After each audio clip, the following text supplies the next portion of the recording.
Hello and welcome to the New Moon Tarot reading for the new moon that fell just over 5 hours ago at 7:24 a.m. British Summer Time, and it is Friday the 1st of April. I normally start with a little bit of a preamble, but my sense of it is to just get straight into the reading with the standard introduction for those of you who are new to the reading. So for those of you who are an old hand at the New Moon Tarot readings, please feel free to skip to the first timestamp and then you'll get on to the reading itself. I'm going to just do a little outline of the way that I read, because even if you've heard this before, it's well worth having a reminder so that not too much of the mental gymnastics about the reading are on the process itself, but rather on the message. So you can, you have a fairly good idea of what's going on and why, and then once you know that, then you can just listen to what it is that the cards are bringing this particular month. So in terms of the process, it is a 3-card reading. I always read with the same card positions firmly in mind, and that is that the first card is the foundation to the reading. Now, the foundation suggests, in other words, that it has already happened. This is in the recent past or the distant past or both. It is something that we are bringing in that is going to, in some way, have an influence on the second card. So, and I'll get to that just now. So the foundation card has, we don't really have that much control over it simply because it has happened or is in the process of happening. But it is key. It is key because it unlocks the rest of the reading. It's the gateway through which the other 2 cards unfurl. And then, so it unlocks the gateway to the second card, which is the weather card or the theme card for this month. And the theme may be writ large or small in your life. It may not take up a lot of physical space. It may not take up a lot of time, but that doesn't mean that it isn't significant.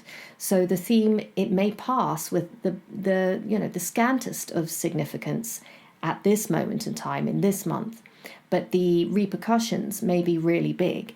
And so I wouldn't necessarily look for something that comes in announcing itself loudly, though if it does, then that's great.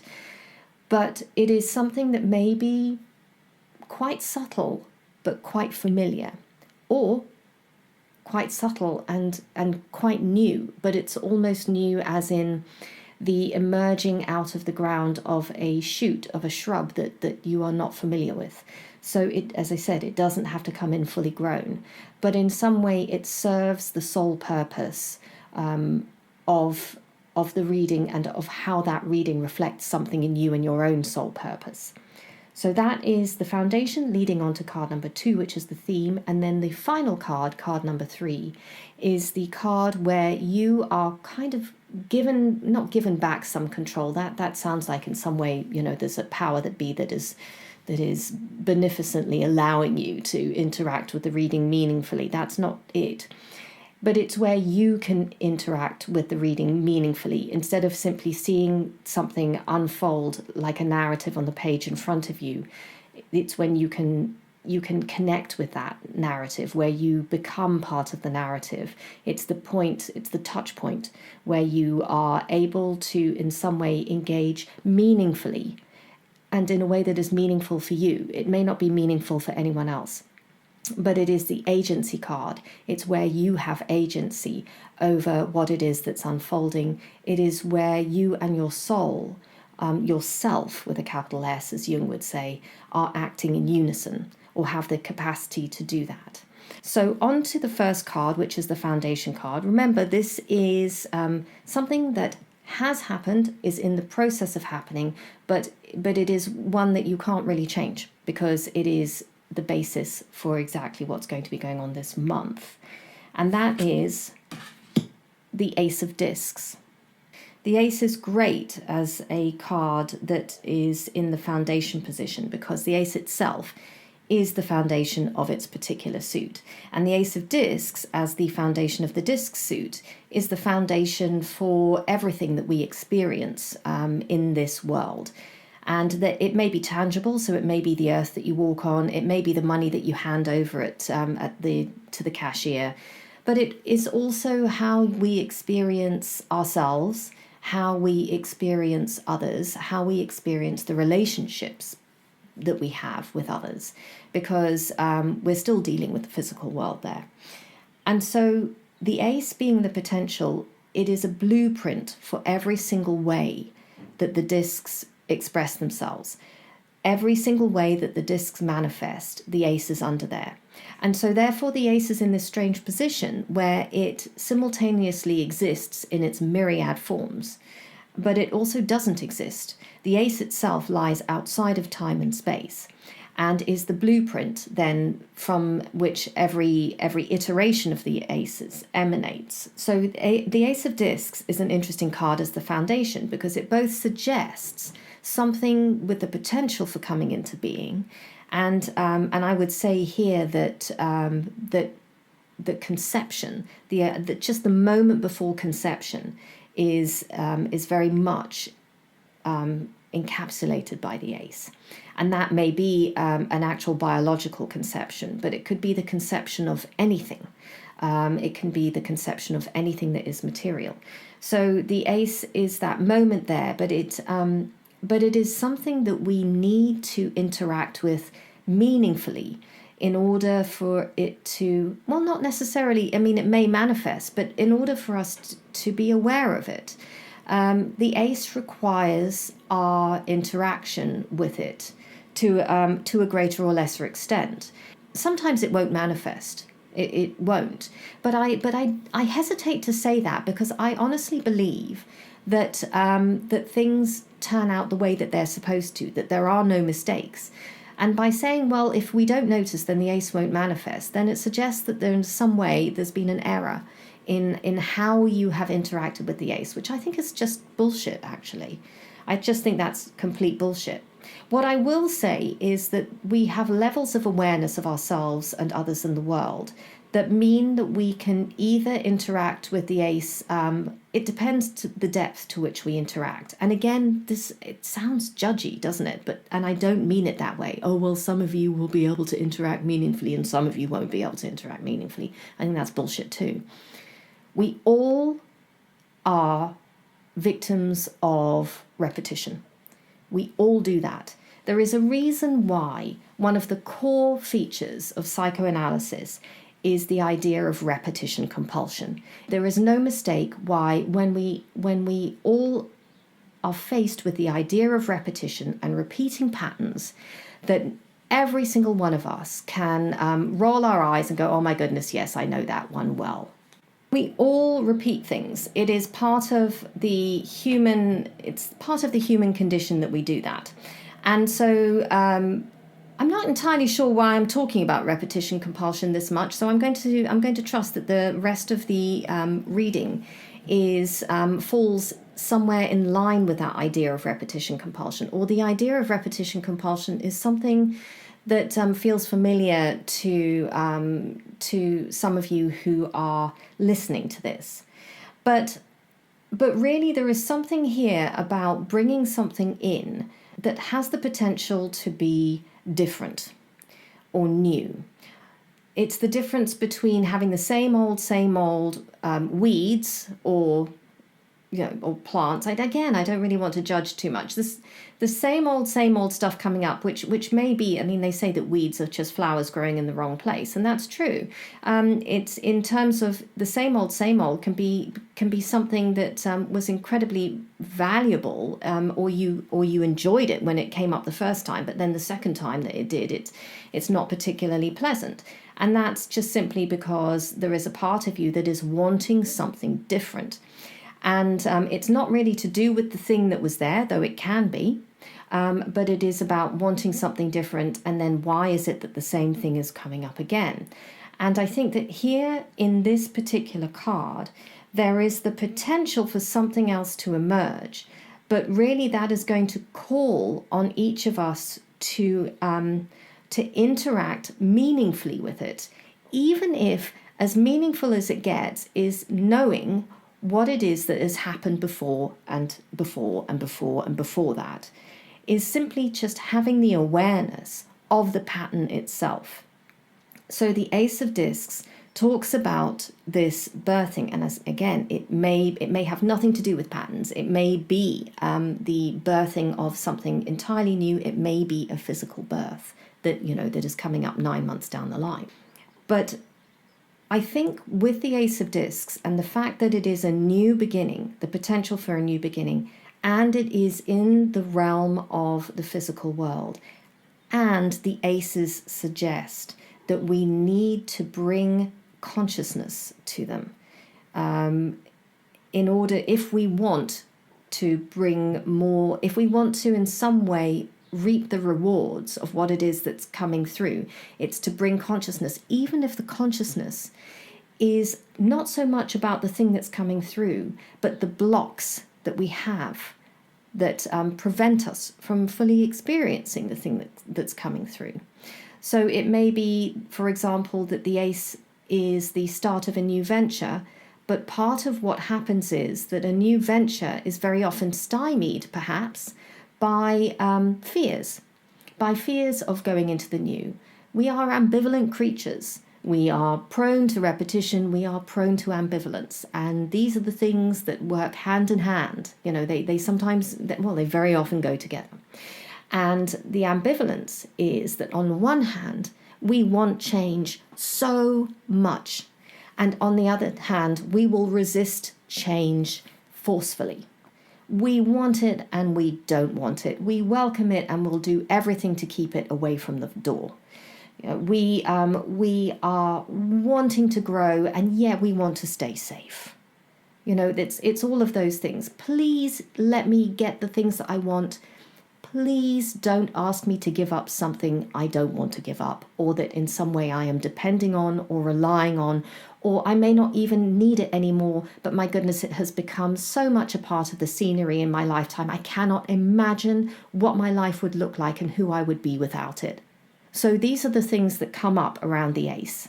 You know me. I'm not really one for going into sort of the straightforward ease of the way that things come up.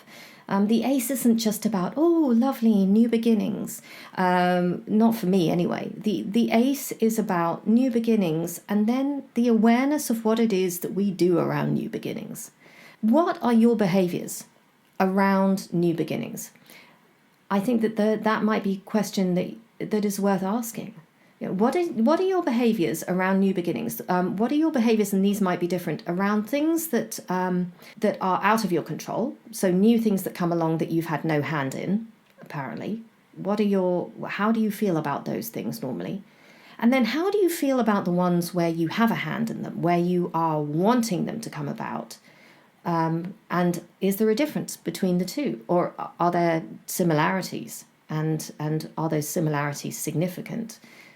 So the Ace of Discs about new beginnings, but I think also with this figure firmly planted on this rock, and under which the ace is buried, is the human condition around new beginnings. The fact that this person is looking out at this distant star, but the ace is right under their feet. That there is something about all of the hopes and dreams and desires that we have, but not actually grounding them in a sense of what's already here. Of wishing upon a star, but not actually wanting what it might bring you here. So we can forever look out into the distance, into the cosmos, and wait for the thing that we're waiting for, so that we can avoid looking at what's already here, and the fact that what we are waiting for is just in a different guise. It very often comes down to the idea of what we need rather than what we want. And very often when you go through this journey of life, with the intention of finding out more about life and finding out more about yourself. When you start out, lots of wants, lots of gazing at distant stars, wanting to reach them. And then understanding the next phase that you don't get what you want, you get what you need. And then understanding that what you got has changed what you want. And you don't actually want that distant star anymore, because you got something else. And in fact, the thing that you needed, that you got, may be the thing that you want now. Or it may be that you want something entirely different, or maybe you don't really want much at all. So it's about what you want versus what you need, and how the ace plays into this. And this is foundational. So this is what you're coming in with. Where is it that in your life there has been some kind of foundation of gazing on distant stars, reaching for something, and then not achieving it, and then looking at what it is that is right under your feet, that is ready to come in, and your attitude towards that. What has happened? What hasn't happened? How have you felt about it? What has come into being? And how is it that this is now going to serve the current weather? So the Ace of Discs, conception. That is the foundation, and we are now moving into the current weather, which is card number 2. So this is in some way going to define your experience on a large or small scale, either way significant, going forward. And this month's weather is the 3 of Swords, which is sorrow. Now, what's really interesting for me with this one is that the figure remains the same size, Ace of Discs, on this hill, and then in the 3 of Swords is behind this door. And the light source of the star, well, it's kind of turned into 2 different light sources, but they have been obscured by this door. And I always think it's a door. I don't think it's a wall. I don't know why. I think it's probably, it almost feels like the perspective of a child, that when you were little, you couldn't see the whole door. So all you saw was this sort of lower part of the door in front of you, and it almost looks like that there's a gap underneath where the floor, continues on. But there is this idea of sorrow. And I'm going to read the card, and then I'm going to explain how I view sorrow in terms of the card interpretation.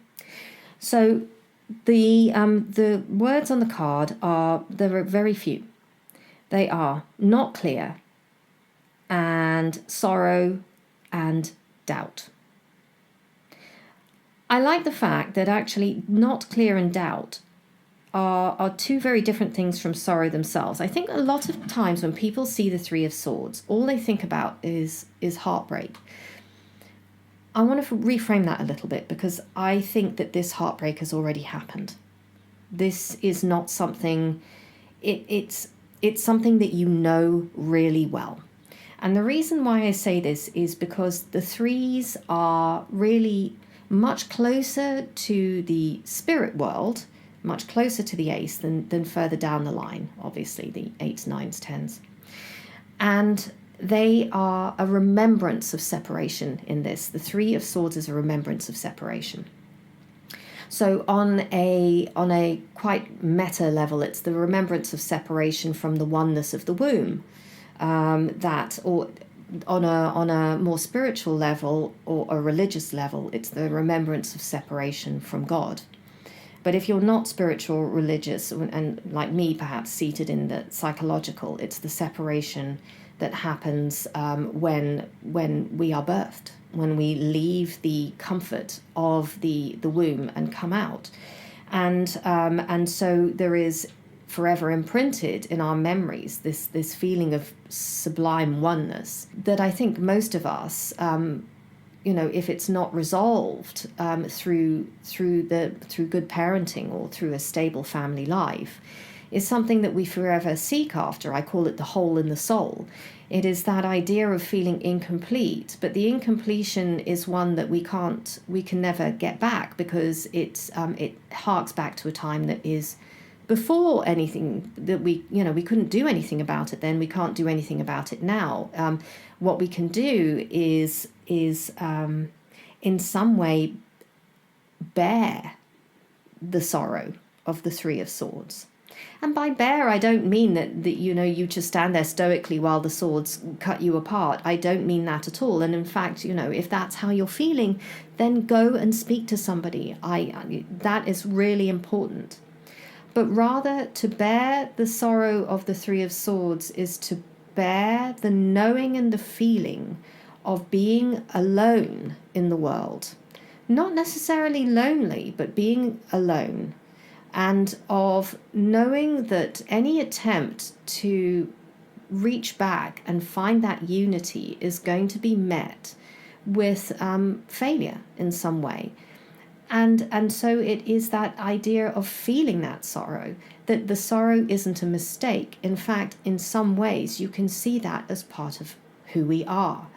And when we are able to experience that sorrow as an adult, not as a child who's looking, at the lower part of the door, wanting to be let in, to their parents, to the party, to where it's at, to, that child in us who is somehow feeling excluded.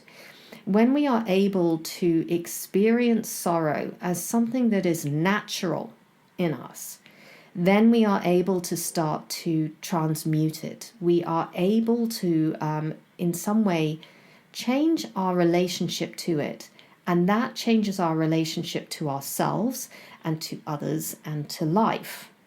So when I look at the Ace of Discs as the foundation of that, reaching for a star and yet not being fully aware of what is underneath, or looking at the star and being fully aware of what is underneath, sorrow is the state of what happens, though, to those of us, or when we look at that star in the distance and wish for that, where the barrier comes down between us and that star. And we feel cut off from something. We feel cut off from the source. We feel cut off from the light of, very often, the light of someone else, the light of our parents' gaze, the light of our lovers' adoration, the light of popular recognition, the light of our own sense of self-sufficiency, of our own sense of worth. And that is eclipsed in some way. And it's eclipsed by this very heavy, ponderous door. It's wooden. It looks wooden to me. And then it's got this grill at the top. So there's something slightly organic about it, but it also looks petrified, like petrified wood that's turned to stone, which suggests something very, very old. And so there is that sorrow of feeling like there is a being cut off from source. And that figure is reflected there, hunched shoulders, looking down, looking very small. It's funny how it's the same size as the figure in the Ace of Discs and yet seems quite diminished. And also colour is washed out as well, so very much in the shadows. And I think that that's very often what we will feel like when we have placed our eggs in baskets outside of ourselves, whether we've placed them with someone else, with something else. And then that is cut off, and then we feel cut off. But actually, the truth of the matter is that everything that we have is already there. That beautiful disc, that lovely. It looks like hematite, which is blood. Hematite, heme, is that hematite stone is underneath. It's already there with us. It's there still. The sorrow is swords, it's the mind, it's the perception of being cut off. It's not the truth of what it is. We may need to change our perception of what it is that we felt was feeding us, or what it is that we need. What we want may be cut off. What we need is there. And so there's the sorrow, but then you've got the other two words as well. You've got not clear. Not clear because looking in one direction when actually the truth, what you're really looking for, is right there. It is on this side of the door. Doubt.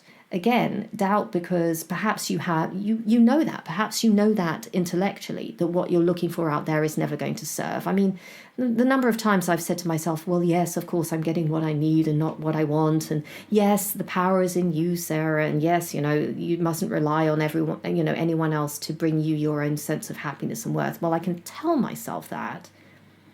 But in those moments where I feel tested about that, I may doubt that. And there's that idea of doubt. Am I really, on the right track when I stop hoping for that knight in shining armor? Is this really what I'm for? Is this really going to work?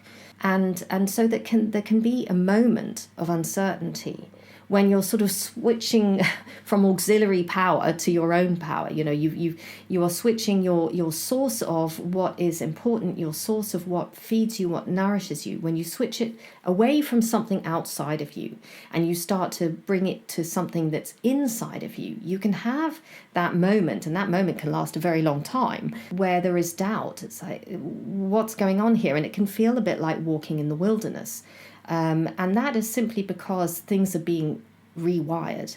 When I was working as a therapist and as being somebody in therapy, one of the most difficult things to bear is the not knowing. And are those moments when nothing appears to be happening, or there is what feels to be a kind of lull, or there is nothing coming in to save the day, nothing, and that absence of something is really something that's worth with sticking out, with as much forbearance and as much dignity as possible. And believe you me, I did not have much dignity and forbearance at times in my own work, and still don't. But then to be reconnected to something that is much closer to home, that connection out needs to be, that door needs to be there. It's shitty. That door, that sorrow is crap. It feels awful. I am not diminishing, belittling any of the feelings around the idea of the Three of Swords. There is a reason why we suck our breath through our teeth when we see the Three of Swords. Like, it's because we all know what that feels like. It's not a pleasant feeling. It is a deeply unpleasant feeling. That sense of being cut off from someone or something. But if we can bear it, then we start to get what we need rather than what we want. There was a saying that came to me actually with the Ace of Discs and sorrow in this, the Three of Swords in this context. And I think it comes from the big book, AA. And that is what you come here looking for, you come here looking with. And that's the Ace of Discs in the context of this card. What you come here looking for, you come here looking with. It is a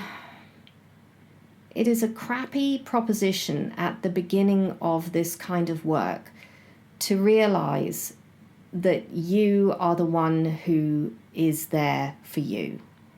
That there may be others at times, and there may be others that you wish were there and who could never be there. But you are the one who is there. And it doesn't mean that you need to do this alone. It's just that you need to be one of the people who is picking up the rope and pulling it. Or picking up the rope and then saying to other people, here, I've got this, can you help me? Rather than standing there looking at this rope that's on the ground and going, oh, I don't know what to do. I wish somebody would come here and help me with this. Is that you have to be your own advocate. And that does not feel good at first.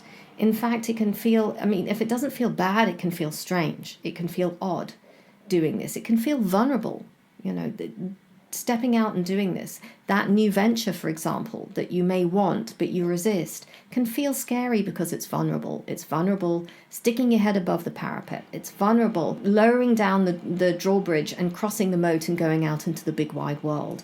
And then maybe you have second thoughts when you're crossing the drawbridge and you're thinking, oh my goodness, I just want to turn around and go back into the safety of my castle because I'm out here alone and I don't know if I can do it. And can't I just send someone ahead of me so that they can just make sure everything's okay? That's this reading is suggesting no. This is something you need to do alone with others, but first you need to do it alone. This thing that you are looking for is what you are looking with, and you know this because it's foundational. And then this idea of sorrow and being cut off is something really that perhaps each of us who go into this reading need to contend with and experience to understand that the truth of the Three of Swords is different from what it is that we feared, and it is different from what it is that we have experienced before. Because remember, the Three of Swords is something that has already happened in terms of it's being a three. Not because it's foundational, but simply because when we can recognize the state of the Three of Swords, it is because we have known it. we can't recognize it if we don't know what it is. So to put this in another way, for example, the Three of Swords in other decks is very much the idea of, for example, a love triangle. Now, a love triangle is one that many people find themselves in, and it may not necessarily have got as messy as, you know, people actually being physically involved with each other. But for example, somebody saying, why is it that I'm always attracted to people who are unavailable? Why is it that I choose people who don't have time for me? Because of course they are available to someone else, or they have time for someone else. So there's your love triangle. Well, then one of the key things to do is to go back. So the ultimate love triangle, just to make damn sure that you know that this is a Sarah Taylor reading, is the Oedipal triangle. I will always take it back to the psychology of the family. It is the Oedipal. It's the Oedipal situation where the child needs to resolve that the parents are, a unit, a closed unit in and of themselves, and the child then needs to grow up and leave home, both physically but also emotionally and psychological. Now, I know that the Oedipal triangle is one that is it's rejected by a lot of people. That's fine. If you then come up with your own example with this, the idea of wanting something that is unavailable, of feeling like you want to be a part of something but by nature of the circumstances you are excluded. But I think it holds true, and I think for many of us it is the blueprint for exclusion as we grow older. It is the blueprint for choosing people who are not available, and then also looking at other ways of this playing out. So if there was an absent parent, then that idea of not being attached to a source. If there was the idea of anything in your childhood that was marked by absence, or in your formative years, in your teens, where was it that something was never there or was taken away? And then how is it that you experience that and re-experience that now? And so the theme for this month is interesting because I think that there is an opportunity here to have that come up again, but perhaps not in the way that you're expecting or fearing, or to have that come up again so that you can re-experience it and choose something differently, even if it's simply to notice the pattern itself or to notice why it's happening. And then to understand the truth behind it, which is that hematite disc is under your feet already. There is nothing that you are missing that you don't already have. And I know that can sound glib when your heart is broken and you are looking at this door that is not letting you through, but it is the truth in a particular situation. It is the truth. There is nothing that you need that you don't already have. You may not get it in the form that you want, but you get what you need. And so then we go over to the final card, which is the agency card. It'll be interesting to see how this plays out. And we have another disc card, which is the Prince of Discs. So we have this very large figure now. He takes his head and neck take up, nearly most of the card. So much, much bigger than the two small figures in the reading. And for me, that spells the idea of the arrival of an archetype, the arrival of an archetypal way of being. And because it's almost as if it's like a massive statue on Mount Olympus with the human very small at the bottom of it.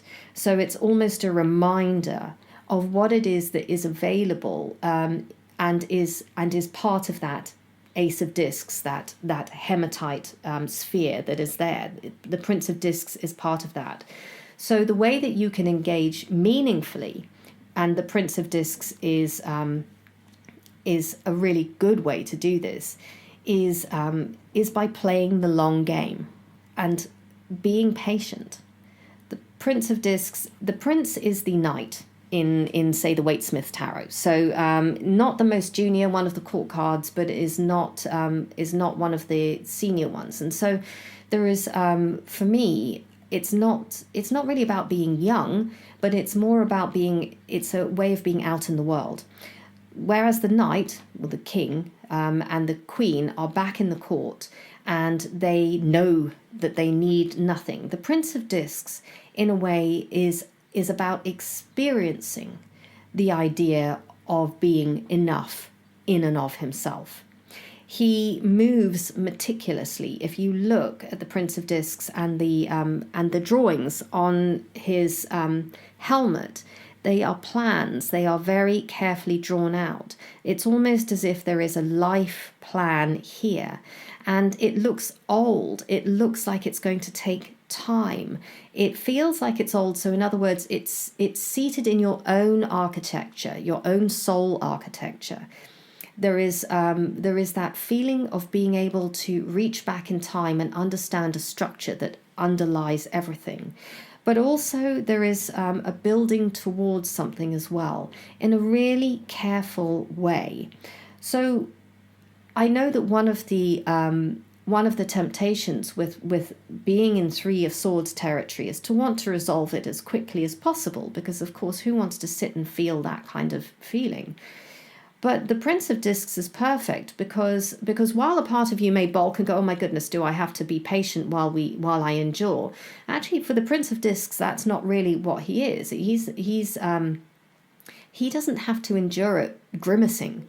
The Prince of Discs is built to endure it. So in other words, it's not going to be the kind of torture that it may feel like. The Prince of Discs is just the person to start going, right, let's dot the I's and cross the T's here. Let's make sure that everything is covered. Let's make provision for the fact that things are going to be the way that they are for a little while. And how about we work through them in a way that is not only meticulous, but also in a way that has a rhythm to it, that is committed, that commits again, that is able to work in a way that has a sense to it.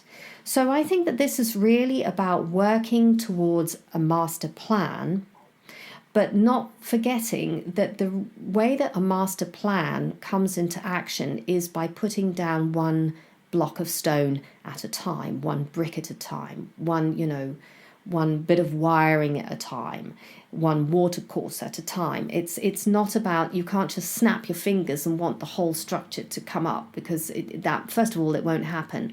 And secondly, it's not going to be yours. It won't have the integrity of the fact that you have loved it and willed it into being, that you have nurtured it through its every iteration until it comes to where it is.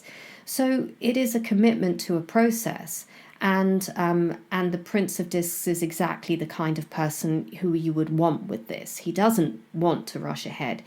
And not only that, he wants to look it square on. So look, he is right there facing the Three of Swords, almost looking past the Three of Swords to the Ace of Discs. He knows what he's going for. He knows that. There is a part of you that knows that as well. The sorrow thing is almost an interference in the way to bringing through something else. And you may not feel that now. It's not going to necessarily feel insignificant. It may not. It may feel incredibly significant. But actually, it's a diversion. It is a diversion from the true work. It is a diversion from your art. And your art is you and your life. And how careful are you prepared to be to bring that through? How committed are you to be able to see that through every step of the way? What are you for if you're not for this?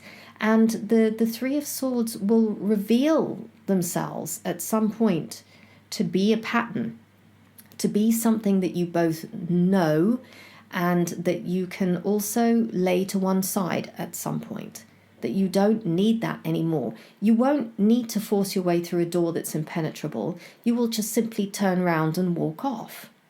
You don't need that. You don't need to dwarf yourself in the face of a pattern that feels like you can't undo it. And the reason why you can't undo it is that it is not there to be undone, solved. You're not there to get to that light source in the distance. You're not there to move that door in a way. You're there to step out of that, to acknowledge what it is, which is not insignificant. It's not to say that the Three of Swords is nothing. The Three of Swords is a keystone in the structure that you are building. The experience of feeling separate can be part of what it is that you're constructing, but it doesn't have to be the thing that shrouds everything in pain and clouds. It is simply one part of a much bigger structure that is you and that is your life. At the moment, it feels like it's overwhelming. It may feel like it could dwarf you at certain points. And again, it may not be the whole month. It's not as if I'm saying that the Three of Swords is going to define your month, but in some way it will define your life, and in some way it will present itself this month. And it may be something that you contend with on a larger scale, but it may also be the revisiting of something where you see it differently and you just simply step away, not ignoring the Three of Swords, not ignoring the sorrow, but understanding that it is a part of you, that this is who you are, that and as well as many other things, that the sorrow can be something that you integrate and you move on with.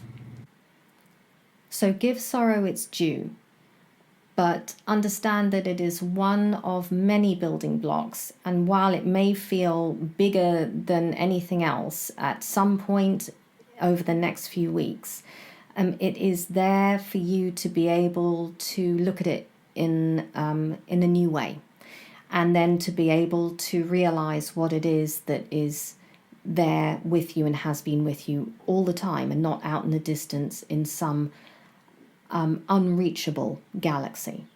And the Prince of Discs as the court card will be what you can embody to bring this. So the Prince of Discs is an archetype, but it's one that we can bring through. Court cards are aspects of our personality.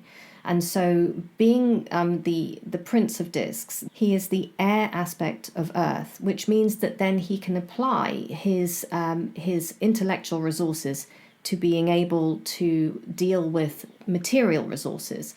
So get practical. This is about being practical. It doesn't necessarily mean working with your hands, but it is about engaging practically with the matter at hand. And that may be having to phone up and make an appointment with somebody for the first time, or approaching somebody with what it is that you are dealing with. Sitting down and talking something through, being able to work something out, being able to be analytical but in a practical way, where the analysis yields some kind of tangible result, or where it is enacted tangibly. In other words, it's not just thinking about it and then moving on, because then you're stuck in Three of Swords territory again. But it is about thinking about it and then committing to some kind of change. And even if and that can be micro. This is not necessarily about grand gestures, because that's not what the Prince of Discs is about at all. It is about those very small gestures that all count towards something bigger. And the Prince of Discs knows this better than anyone, because he is the architect, and therefore he knows the time and energy and commitment that it takes to bring something through and to construct something. And of course, what you are constructing is you, is your life. What you are rediscovering is what was already there. I hope that in some way speaks to you for this month. And if you have any questions or comments, then please do send them my way. Otherwise, take good care.